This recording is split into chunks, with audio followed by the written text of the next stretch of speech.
দুর্গম ব্যাংপাড়া অবস্থান বান্দরবান জেলা শহর থেকে প্রায় ৭০ কিলোমিটার দক্ষিণ পশ্চিমে। লামার সরই ইউনিয়নে ৯ নং ওয়ার্ডের এই পাড়ায় বাস করে ৩৯টি ম্রো পরিবার। বসবাস মানে কেবল মাথা গোঁজার ঠাঁই। সড়ক যোগাযোগ নেই বলে বাইরের দুনিয়া থেকে বলা যায় বিচ্ছিন্ন। হাতে হাতে মোবাইল ফোন যদিও আটকে আছে, মিলে না মোবাইল নেটওয়ার্ক। বিদ্যুৎ নেই, নেই সুপেয় পানি। এই হচ্ছে ব্যাংপাড়া, যেখানে জীবন আটকে থাকে পাহাড়ের হিসেব নিকেশে।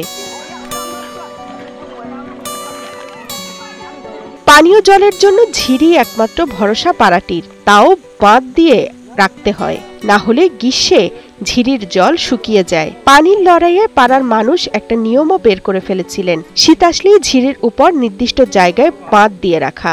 বর্ষার আগ পর্যন্ত সেখানে অল্প বিস্তর পানি জমা হবে।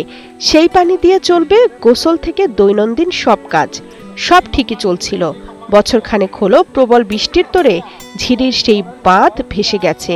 ফলে শুরু হয় নতুন সংগ্রাম। তারা এখন খাড়া পাহাড় বেয়ে কয়েকশো মিটার নিচে নেমে আসে, তারপর ঝুঁকি নিয়ে উঠতে হয় উপরে। মাস কয়েক আগে ব্যাংপাড়ায় যান উথো আওই মারমা। ফিরে এসে নিজের ফেসবুকে তুলে ধরেন ব্যাংপাড়ার বাসিন্দাদের পানীয় জলের কষ্টের কথা। তা দেখে এগিয়ে আসেন হংকং প্রবাসী কিং নামের এক ভদ্রলোক। তার অর্থায়নে সম্প্রতি ব্যাংপাড়ায় সুপেয় পানির ব্যবস্থা হয়েছে।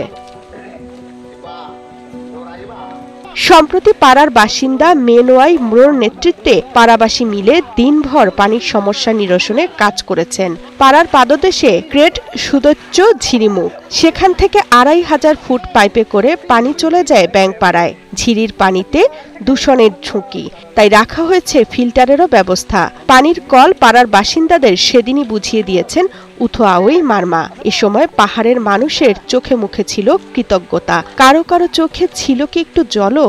সুপেয় দূষণমুক্ত পানি পাইপের পানির সরবরাহ শুরু হয়েছে। উথো আওই মারমা পেশায় স্কুল শিক্ষক। পাহাড়ের শিক্ষার আলো ছড়িয়েছে খুব কমই। হাতে গোনা কিছু মানুষ লেখাপড়া করে সে আলোয় পাঠ করছেন পাহাড়ের সংগ্রামী জীবন। তাদেরই একজন উথো আওই মারমা। জীবনের সব আয়োজন এখানে একসাথে। তিনি পাহাড়ের ছোট বড় দুর্গম পাড়াগুলোতে ঘুরে বেড়ান, প্রান্তিক মানুষের আনন্দ বেদনার গল্প শোনেন। ২০১৫ সালের দিকে এ নিয়ে পেজ খোলেন ফেসবুকে। দুঃখের গল্পগুলো পেজের মাধ্যমে পাহাড়ের বাইরে যেতে শুরু করে। সেই সাথে পাহাড়ে শিক্ষার আলো জ্বালানোর কাজটিও করেন উথো আওই। এ নিয়ে গত ১৫ই মার্চ কালের কণ্ঠের প্রথম পৃষ্ঠায় প্রকাশিত হয় সচিত্র প্রতিবেদন। শিরোনাম ছিল দুর্গম পাহাড়ে এক তরুণের উদ্যোগে ৪ স্কুল। বাঁধ ভেসে যাওয়ার পর পানির জন্য যে যুদ্ধ করতে হয়েছে এতদিন, তার অবসানে খুশি ব্যাংপাড়ার মানুষ। উনুমে ম্রো নামে এক নারী বলেন, সুস্বাদু পানি নিয়ে আসার জন্য ধন্যবাদ। তিনি জানান, এতদিন ১ কিলোমিটার নিচে নেমে নেমে পানি তুলতে হতো। অনেক সময় বৃদ্ধা ও গর্ভবতী নারীদের এই কষ্ট করতে হতো। সুস্বাদু পানি নিয়ে আসার জন্য অনেক দূরে ঝিরিতে আমাদের ১ কিলোমিটার দূরে নেমে পানি তুলতে হয়।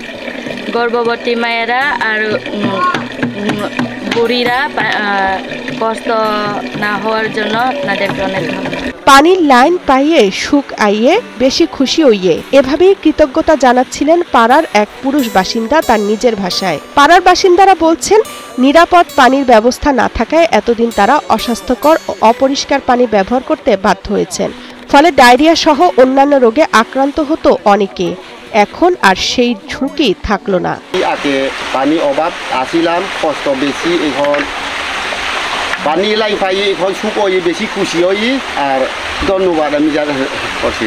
আজ সেই উচ্ছ্বাসিত ব্যাংপাড়ার ম্রো সম্প্রদায়ের মানুষ তাদের চোখে মুখে হাসির ঝিলিকে বলছে, এতদিন পানির জন্য তাদের কি কষ্টই না করতে হয়েছে। বহুদিনের কষ্টের শেষ যাদের হাত দিয়ে হয়েছে, তাদের প্রতি কৃতজ্ঞতা জানাতেও ভুলছেন না পাহাড়ের এই সহজ মনা মানুষগুলো। পিন্টু রঞ্জন অর্কর পাঠানো তথ্যচিত্রে ডেস্ক রিপোর্ট, তামান্না তাহসিন খান, কালের কণ্ঠ।